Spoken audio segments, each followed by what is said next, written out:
Dear student, course number GPV 311, crop improvement Kharif. We are studying maize breeding. Today, in this lesson, we are going to be studied about the maize floral biology and crossing techniques. So, starting with recap of some botanical or some facts regarding maize, because any crop, if we want to improve, then we have to thorough knowledge about the floral biology and crossing techniques. So point number 1, maize, that is Gia maize, belongs to the family Poaceae with chromosome number 2n is equal to 2x is equal to 20. Center of origin is South America and Central Mexico.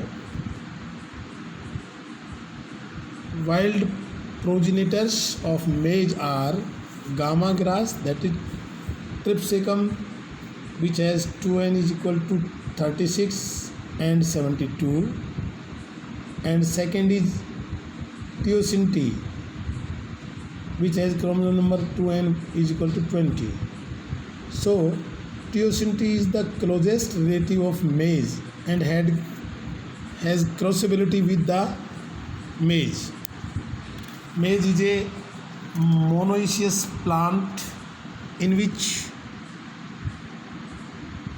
male, that is tassel, and female flowers, that is corbs, are originated at different places in the same plant. So the condition is known as monoecious.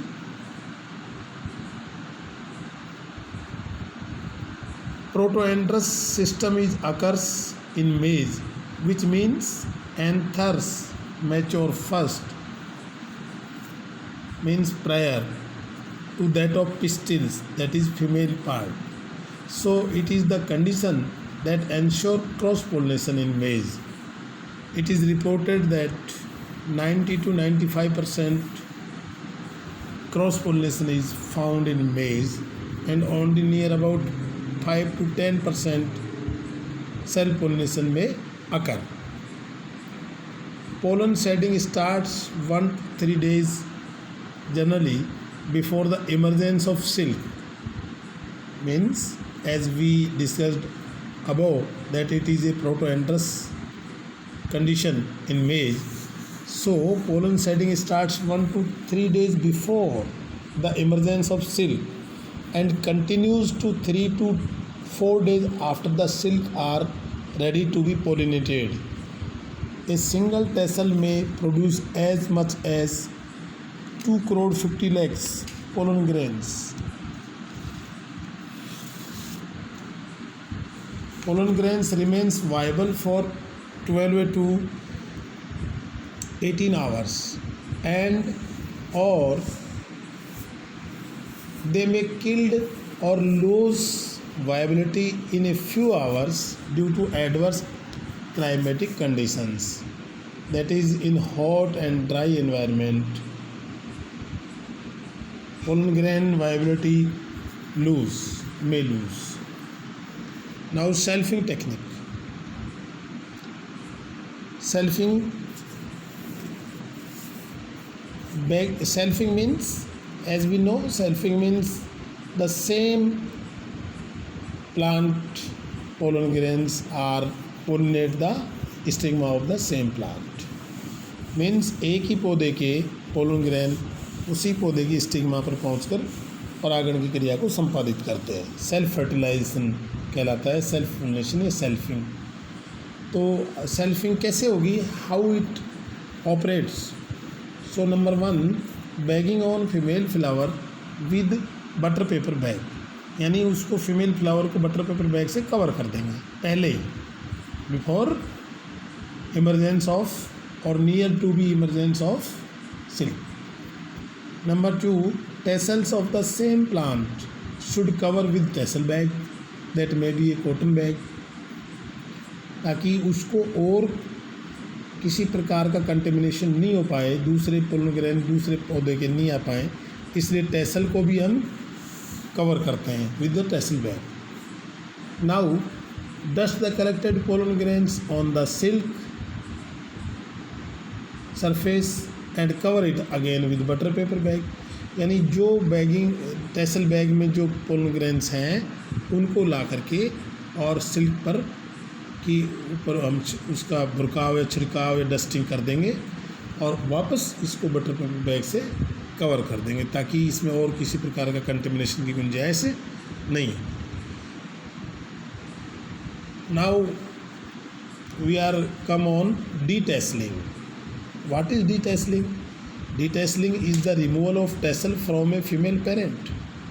यानी जिस पौधे को हम female parent के रूप में उपयोग लेना है उसके टेसल्स को हम हटा देते हैं। Detasseling is done when the tassel emerged out of the boot leaf but before the anthesis have shed the pollen. जैसे ही उसमें इमरजेंस होगा टेसल का वैसे ही हम इसको काट देंगे या निकाल देंगे, हटा देंगे। But before the anthesis have shed the pollen, pollen गिराने से पहले ही हम इसको निकाल देंगे। Anthesis take 2 to 4 days after the complete emergence. Detasseling is done every day from the emergence of the tassel up to 14 days. यानी हम बार बार उस फील्ड में जो फीमेल पेरेंट का फील्ड है या फीमेल पेरेंट की लाइन्स हैं या फीमेल पेरेंट प्लांट है उसका बराबर हम पहले दिन से लेकर के 14-15 दिन तक इसकी डिटेसलिंग लगातार करते रहेंगे। अब इसके procedure, what is the procedure, what is the method. हम hold the stem with left hand and remove the tassel with right hand by a steady upward pull. यानी लेफ्ट साइड से बाईं तरफ के हाथ से उसको स्टेम को पकड़ लेंगे ठीक प्रकार से और दाएं हाथ से बिल्कुल सीधा उसको हल्का सा प्रेशर देके उसको नरमंजरी जिसको कहते हैं उसको खींच देंगे। यहाँ पर ये ध्यान रखने प्रिकॉशंस बता रखे हैं, इस बात की ध्यान रखना है कि इसको टेसल को कंप्लीट बाहर निकालना है ताकि कोई उसका पार्ट छूटे नहीं। और ये जो बूट लीफ है वो ख़राब नहीं होनी चाहिए, टूटनी नहीं चाहिए। Grabs entire tassel so that all the pollen parts are fully removed and don't remove or break the boot leaf which may cause loss in the yield or may deteriorate the quality of kernels or seed, lowering the quality of seed. अब बात आती है crossing की। Crossing कैसे कराएंगे? बहुत simple है। For crossing purpose the top of an ear cob before the emergence of silk is cut by a sharp razor and covered with butter paper bag. On the same day, the tassel of the desired plant, that is, which desired plant? That selected as male parent is covered with tassel bag. हम जो female parent है, female parent की तो जो cob है उसको cut लगाएंगे और जो मेल पेरेंट है उसके जो टेसल्स हैं उस पर टेसल बैग को कवर कर देंगे। The anthesis starts from the central shoot of the tassel from top, ऊपर से स्टार्ट होता है and proceed downward. This is done on those plant in which 1/4 of the tassel has dehisced. ये उन पौधों पर होता है जहाँ 1/4 पौधों की जो टेसल में से पोलन ग्रेन डाइस हो रहा है। Pollination is carried out when a uniform growth of silk is visible. The tassel bag containing freshly shed pollen grains is transferred over the cobs after removing the silk bag. यानी जो tassel bag है उसमें fresh pollen grain है उसको ला करके silk bag हटा करके और उस कोप पर या जो फीमेल पार्ट है उसके ऊपर उसको लगा देंगे। Before tassel bags are put on the tassel, all details like date of pollination, breeding program to be carried out are clearly written by waterproof pencil to avoid the contamination. To get enough pollens for pollination, tassel bags are put 1 day earlier. The date of pollination will be 1 day later than the date of tasseling.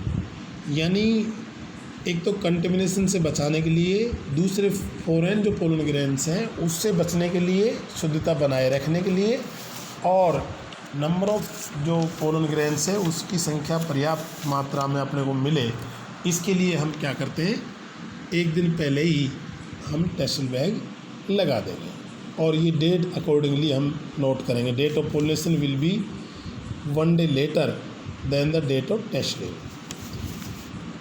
इस प्रकार से अब इसमें कुछ सावधानियां भी हमें रखनी होती है। Precautions are observe in this crossing process. तो क्या सावधानियां रखनी है? Bagging of the tassel should be done in previous evening to avoid contamination from foreign pollens या अननोन पोलन से बचाने के लिए एक दिन पहले ही हम उसकी टैसल की बैगिंग कर देंगे।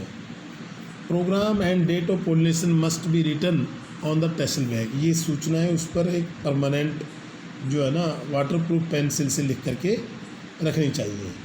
The date of pollination is 1 day later than the date of tasseling. यानी जिस दिन पोलिनेशन करना है उससे पहले दिन ही हम टैसलिंग करेंगे, तो ये डेट ऑफ पोलिनेशन से एक दिन पहले की डेट ऑफ टैसलिंग होगी। इसको इस प्रकार से नोट करना है। 4 point pollination must be completed within 3 to 4 hours after the removal of tassels to ensure the pollen viability. वैसे तो ऊपर बताया गया था कि इसकी जो पोलन वाइबिलिटी है 12 से 18 आवर्स होती है, पर अगर क्लाइमेट हॉट है, टेम्परेचर हाई है, तो वाइबिलिटी ड्राइनेस के कारण वाइबिलिटी में डिक्रीज। तो हमें प्रयास ये करना चाहिए कि इस पोलिनेशन प्रोसेस को फटाफट 3 से 4 आवर्स में आफ्टर पोलन कलेक्टेड वो कर देनी चाहिए। 5th point pollination should be completed with in 1 week of silk emergence. यानी वैसे तो ये 1 दिन से लेकर 14 दिन तक की प्रोसेस है, पर 1 वीक में हमें इसको समाप्त कर देना चाहिए।